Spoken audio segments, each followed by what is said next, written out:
the youngest ever medalist in the World Championship Steeplechase in Budapest, is going to be the winner here in Tokyo. Faith Cherotich has taken the world of athletics by storm. From a quiet young talent in Kenya's highlands to the undisputed queen of the women's 3,000 meters steeplechase, her rise has been nothing short of incredible. Once the youngest competitor on the track, she's now a world champion commanding global respect. With record-breaking runs and history-making performances, Faith has proven she's not just the future of the sport, she's the present. It wasn't long ago that Faith was an anonymous talent running in junior meets, quietly earning respect in local competitions. At just 15, she was racing seniors in Nairobi, where she surprised everyone by finishing third. Her hometown of Kericho, known more for tea than track, had unknowingly raised one of the sport's future queens. Her rise wasn't a fluke.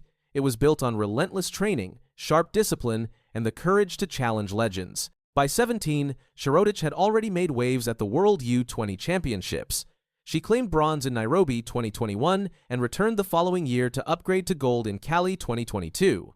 These early triumphs were just the beginning of what would become one of the most exciting climbs in recent steeplechase history. Her transition to senior level wasn't just smooth, it was historic. In 2022, as a teenager, she made the podium at the Wanda Diamond League final in Zurich, placing third in her event. That was her first major global spotlight moment, but it was in Budapest the following year that she truly made headlines. There, she took bronze at the World Championships, standing shoulder to shoulder with established giants in the sport. But it wasn't until the 2024 Diamond League final in Brussels that Faith Cherotich truly stunned the world. She ran a fearless race and pulled off an upset over Olympic champion Winfried Yavi, sealing her first diamond trophy with a blistering final lap. That victory was a message. Cherotich wasn't just here to compete, she was here to dominate. In 2025, her dominance only grew. Throughout the Diamond League season, Faith won 3 out of 4 road to the final races, taking commanding victories in Doha and Oslo, and only narrowly losing once to Yavi in Eugene. In each win, she went under the 9-minute mark,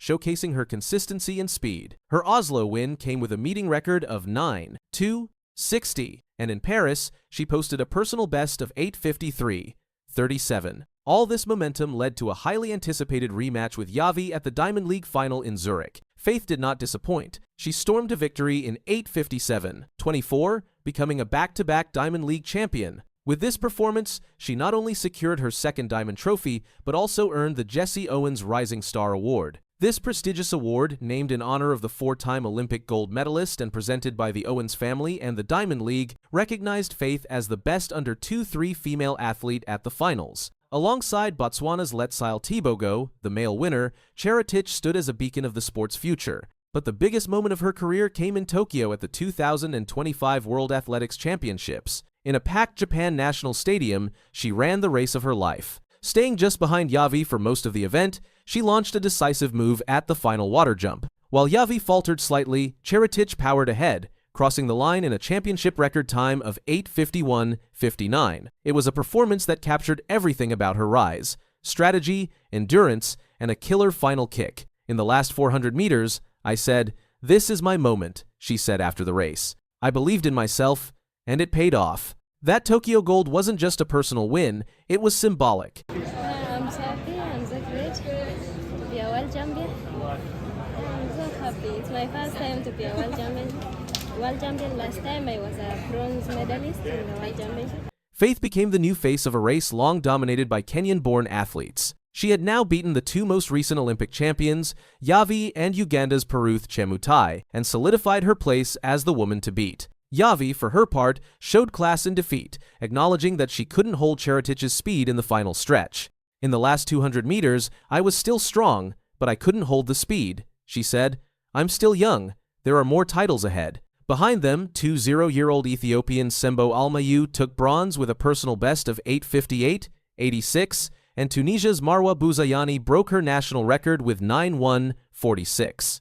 Kenya's Doris Lemgoli and former world champion Nora Gerudo rounded out the top finishers, proving just how deep the talent pool has become in this event. Cherotich's calm demeanor in the midst of all this chaos is part of what makes her so dangerous on the track. Known among her teammates as Small Faith or the Last Born, she has always been the youngest member of Kenya's elite track squads. But don't let the nickname fool you. There's nothing small about her achievements. Her coach Bernard Rono and mentor Faith Kipyegon have played huge roles in shaping her approach. Kipyegon, one of the most decorated distance runners in history, sees in Cherotich what many others do, a future legend. She is always calm, she accepts life as it comes and makes the best out of it, said her manager Valentin Trau. With that attitude and her talent, she can achieve anything. Even setbacks haven't derailed her. In 2023, just before the World Championship trials, she survived a road accident that left her with minor injuries and a concussion. Still, she returned to training, stayed composed, and managed to earn a medal in Budapest. Her ability to focus in adversity has become one of her trademarks. In fact, it was during that season that she realized the importance of mastering her final kick. "That's what I didn't quite get right at the Olympics," she said. "Now, I've improved tremendously in the home stretch, and that's exactly what the world witnessed in Tokyo. Her kick was unstoppable." She's also clear about her long-term goals. "I don't just want to qualify and be there. I want to be the best," she told reporters in Oslo. And while her eyes are on the world record, currently held by Beatrice Chepkoech at 8:44:32, she's not rushing. "I want to go step by step," she says. That patience is paying off. This season, Cherotich has gone undefeated in all 3 of her starts. She's run consistently below the 9-minute mark and demonstrated a mastery of race strategy beyond her years. Her finishing times put her 6th on the all-time list, and she's getting closer to the very top with every race. Her story isn't just about medals, it's about potential. It's about how someone from a small village in Kenya, with limited resources but unlimited belief, can take on the world. From being the youngest in every meet to leading the pack, Faith Cherotich is showing a new generation what's possible. And her success isn't just hers alone. It carries the weight of her community, her country, and every young girl watching from the sidelines. She runs not just with speed, but with purpose. As we look ahead, one thing is clear. The steeplechase crown now sits firmly on the head of a 2-1-year-old queen from Kericho, and she's not planning to give it up anytime soon. Faith Cherotich hasn't just arrived, she's ruling the race, and the world is watching. Let us know what you think about Cherotich's rise in the comments. Could she break the world record next? And who do you think will challenge her in the coming seasons? Come test me. You know what I'm saying? Come test Right. me. I'm not tripping. You can come to my house any second, any minute, any hour. Come test me. I'm not worried about no mistest, no nothing. Come test me. I've been clean my whole entire career. Fred Kerley was once the face of modern sprinting, powerful, versatile, and nearly unstoppable. A world champion and Olympic medalist who could dominate the 100 meters, 200 meters, and 400 meters alike, he seemed untouchable. But in 2025, everything changed. The headlines surrounding his name took a shocking turn, leaving fans stunned and wondering what really happened to one of track and field's brightest stars. From being an Olympic star to joining a controversial no-drug testing competition, Fred Kerley has done what no one expected. His latest move? Signing on with the Enhanced Games, a startup athletic competition that embraces performance-enhancing drugs and rejects traditional anti-doping standards. This bombshell decision has left the entire track world stunned. I'm going to walk around with equity and something. When most of the guys go broke after the sport, I'll be in a good position. If my pocket got blessed and they taking care of me and protecting me, why wouldn't people want to join? Before this twist, Kerley had built a career that few could match. He made history as a medalist in both the Tokyo 2020 and Paris 2024 Olympic Games, claiming silver and bronze respectively in the 100-meter dash. In 2022, he captured the world title on home soil in Eugene, Oregon, running 9.86 seconds to become the world's fastest man. Kerley wasn't just a sprinter, he was a phenomenon. With personal bests of 9.76 seconds in the 100 meters, 19.76 seconds in the 200 meters, and 43.64 seconds in the 400 meters. He entered an elite club of athletes who excelled across all sprint disciplines. It was this rare versatility that made him one of the most feared competitors on the track. He had also medaled multiple times in the World Championships, including gold in the 4x100M relay in 2023 and the 4x400M relay in 2019, as well as earning individual accolades in the 400 meters and 100 meters events. With 6 World Championship medals and multiple NCAA titles from Texas A&M, Kerley was on track to become a legend. His decision in 2021 to shift focus from the 400 meters to shorter distances turned out to be a masterstroke. It not only revitalized his career but also positioned him as a top-tier 100 meters contender, allowing him to stand toe-to-toe with the likes of Noah Lyles and Christian Coleman. Many considered him a serious threat to Usain Bolt's legacy, but 2025 brought turbulence. In September 2025, the Athletics Integrity Unit, AIU, provisionally suspended Kerley for whereabouts failures, a violation that occurs when an athlete fails to provide accurate location information for out-of-competition drug testing. While not a direct doping violation, such suspensions raise serious questions. Curley responded not with silence, but with defiance. Speaking on the podcast, he dismissed the allegations. "Come, test me. Come to my house any second, any minute, any hour. I've been clean my whole career." Despite the suspension, he was adamant about his innocence and openly mocked the ban, showing no sign of retreat. Instead, he pivoted his narrative to focus on empowerment, control, and the need to protect his financial future. This wasn't the first time the topic of athlete pay and post-retirement financial security had surfaced in track and field. For years, athletes have spoken out about how little income they receive outside of Olympic years. Prize money is limited, endorsements are rare unless you're a global superstar, and most athletes retire with little to fall back on. In a move no one anticipated, Curley became the first track and field athlete and first American male sprinter to join the Enhanced Games. Scheduled for May 2026 in Las Vegas, the Enhanced Games bills itself as a scientific competition where performance-enhancing drugs are permitted. The organizers argue that it pushes human limits and challenges outdated anti-doping norms. While many in the sports world have slammed the event as dangerous and irresponsible, Curley sees it differently. For him, the decision was about three things: money, family, and ownership. Only thing about signing up to this game is to make money, protect my future. Equity is everything. Ownership is everything for me. Only thing by signing up to this game, make money, protect my future. Equity is everything. Ownership is everything. Curley explained that many athletes retire broke, with nothing to show for their years of sacrifice. He doesn't want to be one of them. "I've been to 2 Olympic Games and been a world champion. Still, if I ask someone for $200K, they tell me to get a job. The only thing I know is how to run." I've been to 2 Olympic Games and been world champion, right? So for me, my understanding is I got family to feed. Right. I'm going home. You know what I'm saying? Guess what? If I go call somebody, ask to tell me give it 200K, go get a job. I ain't never had no job. You know what I'm saying? Only thing I know is my feet. Run. You know what I'm saying? Curley's reasoning digs deep into his personal journey. Growing up in Taylor, Texas, he came from humble beginnings and became the first in his family to make it big. Now 30, he says his decisions are about more than just medals, they're about legacy. "My bloodline depends on me. I'm the first one to make it out, and my whole job is to protect my family.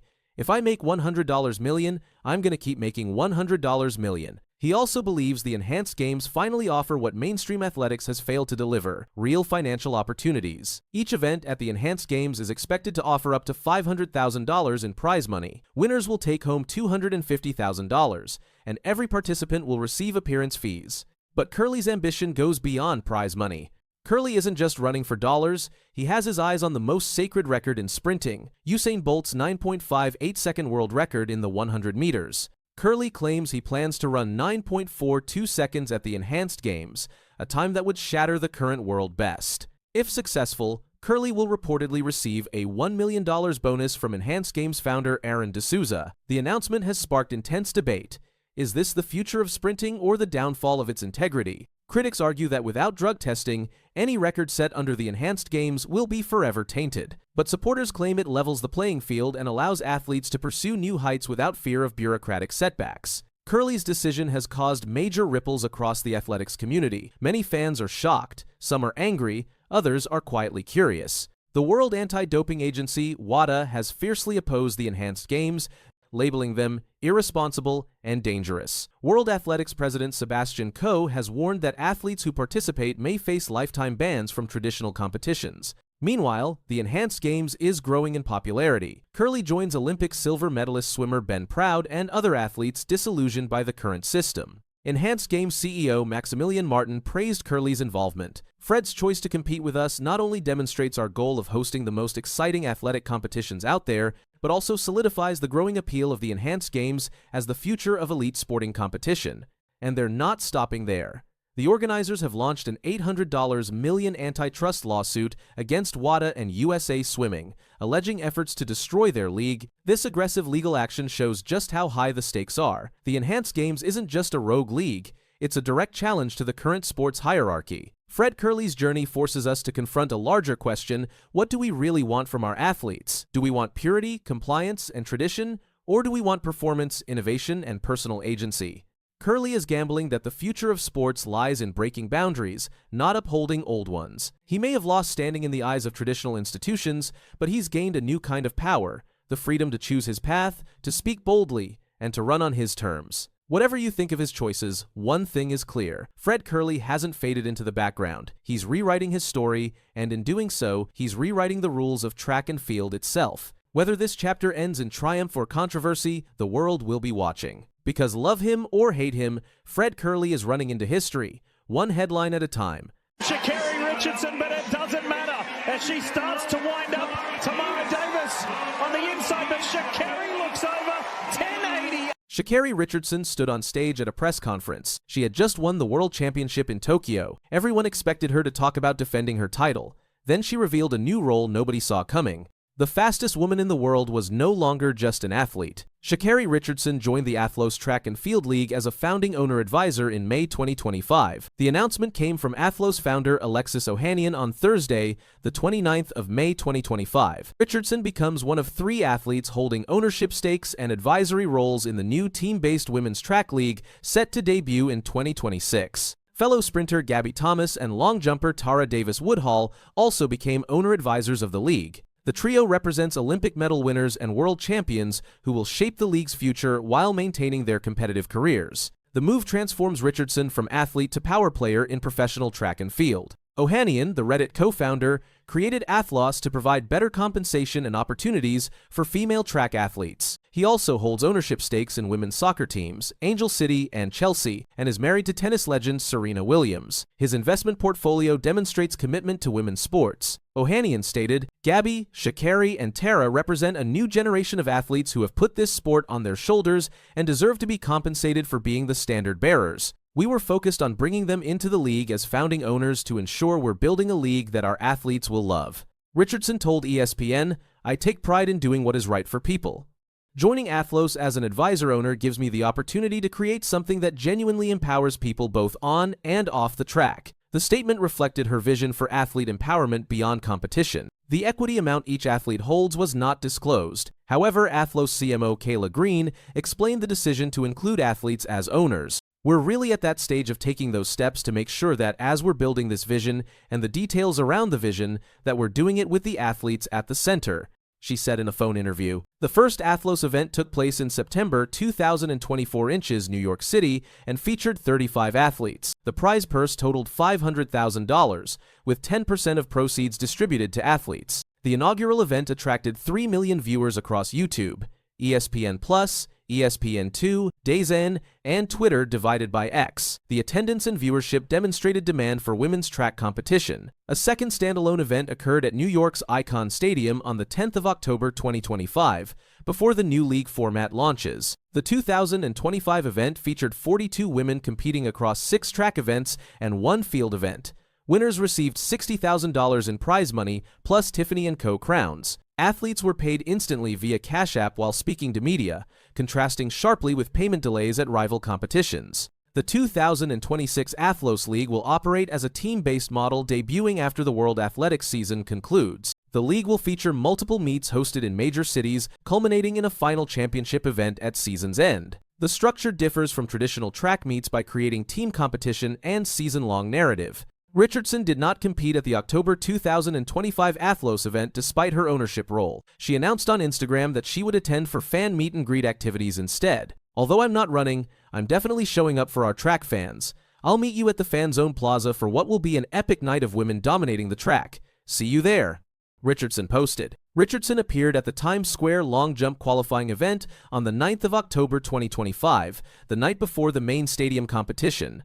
She was photographed with Davis Woodhall and other athletes at the historic event. Her presence generated publicity for Athlos despite not racing. Richardson's 2025 season featured mixed results. She finished 5th in the 100-meter final at the Tokyo World Championships in September. She then anchored Team USA's 4x 100-meter relay to gold. Earlier in the season, she dealt with injury setbacks that limited her competitive schedule. The Olympic silver medalist from Paris 2024 won World Championship gold in the 100 meters and 4x 100-meter relay at the 2023 World Championships in Budapest. She attempted to repeat that success at the 2024 Paris Olympics, but finished second behind Julian Alfred of St. Lucia in the 100-meter final. Richardson's role as owner advisor positions her to influence league decisions while competing. The dual role represents a shift in athlete power within professional track and field. Athletes traditionally had limited input in competition formats, prize money structures, and scheduling decisions.